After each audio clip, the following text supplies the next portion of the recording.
you ever had something you really wanted to say and then you just didn't?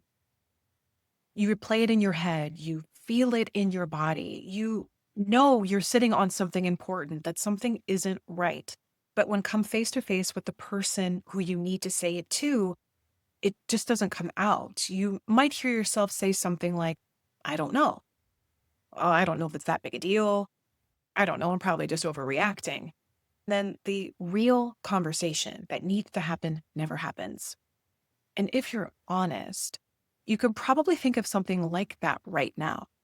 Something you've been holding on to, a story you've been rehearsing, or something that you just need to say that you haven't said yet. Today, I want to talk about that moment because it's not actually about not knowing, and you are not the only one. Welcome back to Don't Cut Your Own Bangs, the podcast that lives in the space between I think I have it together and why does this feel so much harder than it should? I'm Danielle Ireland, a therapist, storyteller, and someone who has had plenty of conversations in my head that didn't quite make it out of my mouth. And today we are talking about difficult conversations, important conversations, what they actually are, what we could be avoiding, and how to start trusting ourselves enough to say the thing out loud. What is I don't know? There is something I hear all the time in sessions. A client will share something incredibly painful, something that hurt them, or something that felt off and made them uncomfortable, or something that mattered. And almost immediately, before they've taken their next breath, before they have finished the sentence, they'll follow that up very quickly with, but I don't know. It just felt weird, but I don't know. Or it kind of hurt my feelings, but I don't know if that's really what they meant, or maybe I'm overthinking it. I don't know. I just have so much going on. And what I want to say in those moments is the problem is not that you don't know. It's that you don't trust what you already know long enough, or you're not sitting with it long enough to really understand what it's telling you. This experience reminds me of somebody that I worked with for years as a therapy client who lived in I don't know for a really, really long time. And it didn't sound as dramatic as maybe my intro made it sound. I don't know if it's bad enough. I don't know if this is just what marriage is. I don't know if I was expecting too much. I don't know if I'm the problem, if they're the problem. I don't really even know what the problem is. This was a person who, by all accounts, incredibly smart. I don't know was not a reflection of intelligence and was not a reflection of not really knowing. So many of our sessions together were spent, I think, knowing what I know now, it was a container that was safe enough and consistent enough for this person to say virtually the same thing long enough, repeatedly, before I don't know no longer rang true. There was a moment of recognition, these little blips of knowing and not knowing, and knowing and not knowing, where I don't know was starting to represent something else, represent something bigger.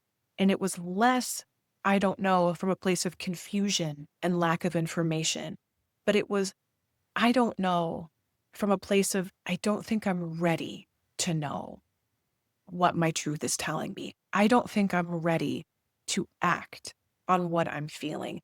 I don't think I'm ready to make the change. And for this person in their place in life, given their history, that made 100% sense. This conversation about I don't know is in no way coming from a place of judgment, in no way saying that you need to just rip the Band-Aid and do it. It's to examine with a little bit more curiosity, what would happen if you did know? What would happen if you let yourself know a little sooner?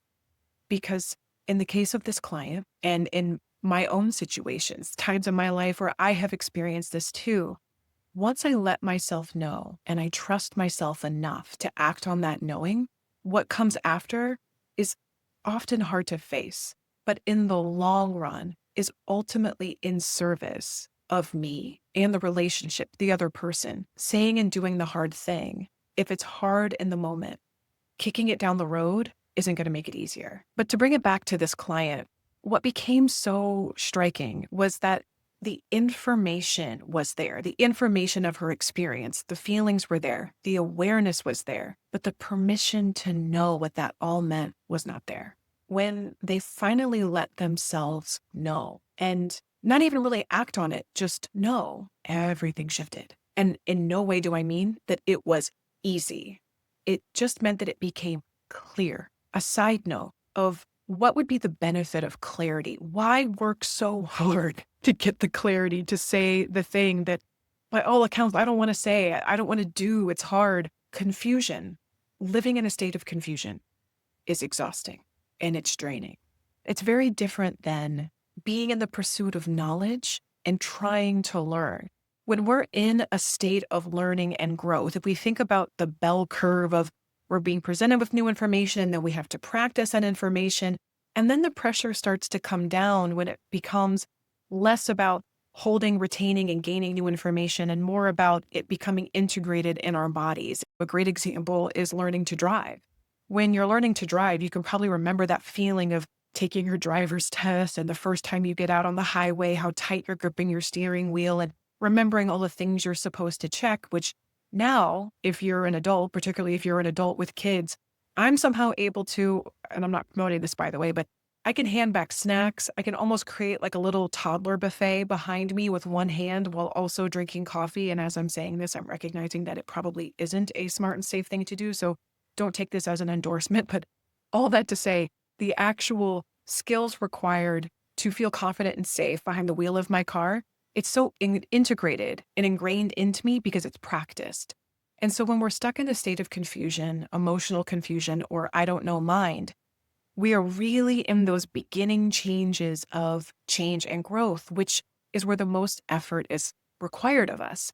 And living in that state is exhausting. So if we slow this process down, what do you already know? And what do you know that you might be talking yourself out of? What's underneath, I don't know, much of the time is something else entirely. It's a fear that, well, what if I'm wrong? Or what if they get upset? Or what if I say the thing and it just makes things worse? Which could be true sometimes. And for a lot of us, it goes even deeper than that. It may feel like, what if I get in trouble? There is a younger, very tender emotional part of you that still may believe that if I say the wrong thing, if I feel the wrong thing, or if I bring up this thing that I'm not supposed to bring up, that a bad thing is going to happen. So instead of addressing that or acknowledging it, we stay quiet. Here's something that I've been thinking about a lot, especially after the session that I had recently. And I don't think that the hardest part is the conversation itself. I think what it could be a lot of the time is what is happening before the conversation. Because once you allow yourself to fully embody the truth of your experience, you don't get to unknow that information. And sitting on that information and not acting on it is harder than anything. And that is, I think, what we're afraid of. And it actually makes me think of a moment in my own life that is fairly recent and actually pertains to the podcast where I recognized I was doing this too. And because sometimes I don't know, it isn't as bold or as blatant, but it's like the drawer you're avoiding decluttering or that project that you've been putting off and kind of dancing around. I don't know what to do with it, so I'm not going to do anything with it. And when it came to the podcast for the longest time, I let it stay safe and treated it like a hobby. And by stay safe, what I meant was that if I let myself acknowledge and fully know the full expression of what my hopes and dreams for this were, it felt a little tender and a little terrifying because once I let myself acknowledge it, well, now what am I going to do with it? But if I don't know and I just kind of dance around it and I say, oh, it's just something fun that I do, then I'm not really risking anything because there's nothing at stake. There was another podcast, and I hope this creator is out there still doing incredible things in their own way, but they wanted to and did create a podcast with the same name.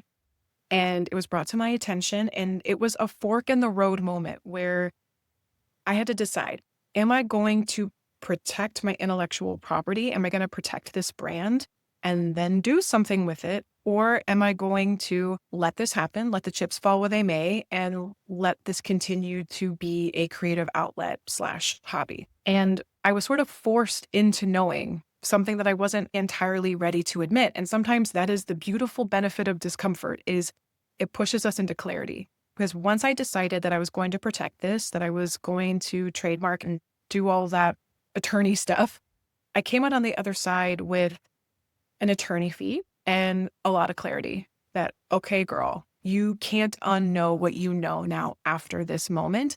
What are we going to do about it? And it was a growth edge. It stretched me, but in the best possible way. It was uncomfortable as hell at the time, but I have a lot of gratitude for it now. So I offer that just to add a little shade and context around other ways I don't know could be presenting itself in your life that may not be coming out in those exact words, but places where, for one reason or another, not letting yourself know something that really deeply matters to you. Knowing what I know now, I could say that I don't know in the context of my podcast may have been a little bit more like, I don't know what this is going to become. I don't know how big I want it to be. I don't know how much I want to invest in it or how important it is to me. And somebody wanting to use the name helped me know really fast. And it didn't all get crystal clear immediately. But what it did reveal is this matters. This is mine and it is important.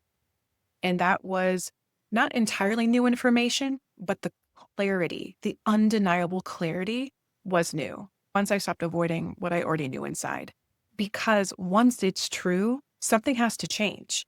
And that is the part that is so scary. So the next time you hear yourself say, I don't know, try asking this. What don't I want to know? It doesn't mean you have to act just then, but hear yourself. Let the truth be expressed. A lot of what I don't know is connected to is high functioning freezing from fight, flight, freeze, or fawn responses. Confusion doesn't necessarily mean a lack of information, but a fear of what that information will mean. And it also doesn't mean something is wrong with you at all. It means something inside you is trying to protect you and keep you safe. This is exactly why I care so much about tools that actually help you build and enrich your relationship with yourself before you ever try to navigate a conversation with somebody else.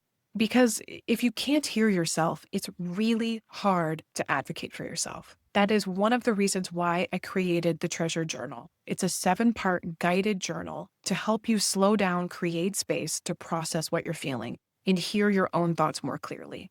And Wrestling a Walrus for Little People with Big Feelings. It's a children's book that helps us understand big feelings without feeling overwhelmed. Both are linked for you in the show notes. And as always, take what serves you, leave what doesn't. If you've been holding something in, maybe the question isn't, how do I say this perfectly? If anything, I would actually say, forget the script. Let the therapy scripts go. You don't need to sound like me or sound like a therapist or any other self-help person that you may have gotten a great sentence stemmed from. Start with, what do I already know? And if I felt safe and supported in my knowing, what else could be true about this situation? There is so much nuance and context that a format like this, like a podcast, doesn't always allow for, because you're not here to ask your question and I'm not there to answer and respond to the very specific question that you have. And what I want to add before signing off, before we get back to our days, is that safety really matters. And it can be hard to know, is the risk that I'm feeling an internal process within me that I need to navigate? Or is the threat outside of me and I'm responding in a way that makes absolute sense for my environment? It can be hard to know. So a couple of things that I would encourage you to do if they're not already in place is, once you've acknowledged the truth to yourself as best you can, write it down. Let it exist somewhere. Speak it in a voice note, walk away from it, and then come back to it and listen to it and see if that version of the truth still feels true in your body. The truth is not conditional. I'll just say that again. The truth, capital T, truth is not conditional. If it was true then, it will feel true later. You can always say it to a trusted friend. Say it to somebody that loves you. Or you can also say it to a more impartial party like a coach or like a therapist, a mentor, somebody in your life who, whatever you're about to reveal, doesn't directly impact them and they have an opportunity to be a little bit more objective. But don't sit on what you know, particularly if, like the heavy metal music, it's just making you shake and jitter inside. The truth creates momentum and it wants you to act on it. But of course, take what works for you, leave what doesn't. Trust yourself. You know you better than anybody else does. And as your therapeutic podcast advocate, I just want you to know that you deserve to speak your truth and you deserve to live in a way that supports them. If this episode resonated, send it to somebody who might be holding on to something too. If you're someone navigating big feelings in a very full life, you are exactly who this space is for. And if you've ever listened to this podcast and thought to yourself, I wish I could just be in the same room and have this conversation. Okay, let's do it. I want to come to you.